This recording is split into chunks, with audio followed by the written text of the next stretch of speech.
I want a man who's more involved in like the cooking and the cleaning. Mm-hmm. I do have really, to say, I just want a housekeeper.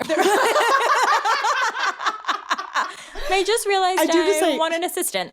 Some of these girls. There you go. Hannah, Berner and Paige DeSorbo's hit podcast, Giggly Squad, has been described as your new best friend. Last year, it was downloaded nearly, listen to this number, 50 million times. Drop the microphone, ladies. Their new best-selling book is How to Giggle, a guide to taking life less seriously. It covers topics like overcoming awkward situations, advice on flirting, and how to achieve your goals. We're happy to say that Hannah Berner and Paige DeSorbo are here. Welcome back. Good to see you. Welcome back, Thank you so much ladies. for having us. I was sorry I missed you the first time, so I'm glad I get to see you live and in color. That's okay. You're a busy woman. Yeah, you're busy. We're so As are you.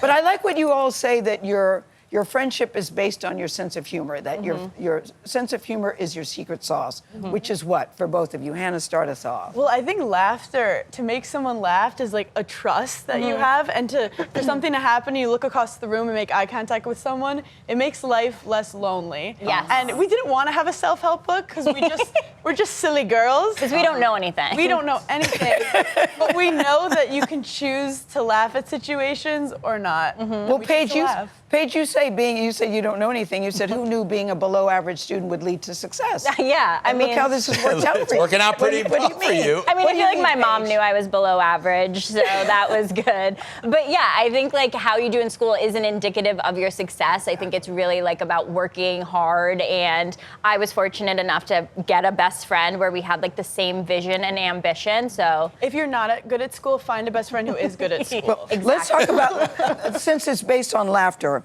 page 15, our favorite types of laughter to use in a variety of situations. Act this out for me. The he's not funny, but his family is rich laugh. The you've been kidnapped and you don't want to get cut up laugh. That was spot on. Though you finally come up with the perfect evil plan to get revenge laugh. You gotta do the curly fingers. Yeah. You gotta do the curly There fingers. you go. That doesn't give it away at all. Exactly. What I love about you guys is that you say you don't know anything about anything, but Yes. you also talk about how nobody does, Right. right? Nobody does. And it's the people who believe in themselves they're the ones that do things, and you call those people delulu. Explain what delulu means and why it's so powerful. Just delusional energy to think that you could go out and accomplish what you want to. And I write in the book, like, it might be a little bit of like my own stupidity, but I wasn't nervous for certain things because I was delusional. Yes. I was like, oh yeah, of course I'm gonna write a New York Times best-selling book. And we also want to reframe it because I feel like girls get called delusional, but guys don't. Yes. And I think Why let's do guys get reframe it. Guys are just brave. Yeah, brave. Yeah, guys are brave, yes.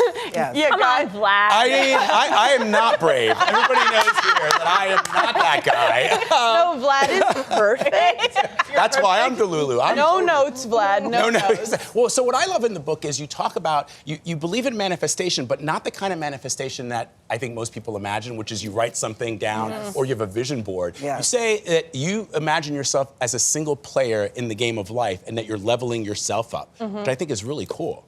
Yeah. I think like also just almost only competing against yourself and, you know, trying to accomplish things based on what you want and working hard. Yeah, the book is a lot of like shifting the perspective of things and us admitting like, hey, 20s are hard. We go through a lot of stuff. Things are awkward. We have anxiety. We are so imperfect. We realize 30s are hard too. Yeah, actually. So speaking of going through a lot of things, sorry, Gayle, you go ahead. No, I was thinking about the decentering men, because I Yes. think this is very important.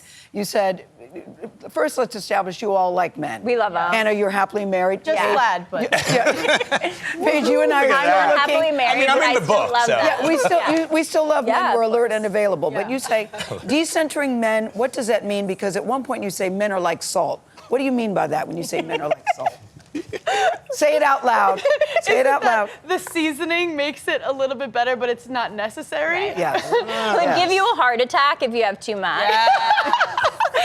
Check with your doctor. Yes, check with your doctor for sure. But what does it mean? Yeah. Decentering men. Decentering men means when you wake up in the morning, do not base all your decisions around a man and how focusing on yourself, the right man will gravitate, but it's kind of like, we're millennials, we grew up with some Disney movies that's like find the man and Yes. happiness comes One with day that. my prince will come. Right. And Yes. it's not, that isn't Turns true. out he doesn't. You know, guys, one of the things you talk about disrupting the male species, right? Yes. Which I really appreciate that. You talk about disrupting the male species and that you should not make yourself smaller around men. You should make yourself bigger. Hence, why I'm only known as this guy. Like, it's like, I don't this guy. I'm He has this his guy. decenter. Yeah, you That we totally had to decentered me, decenter. and I love it. Everybody is so jelly of me.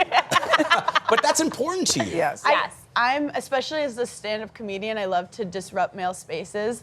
I also think that Paige is good at disrupting male spaces despite how girly she is.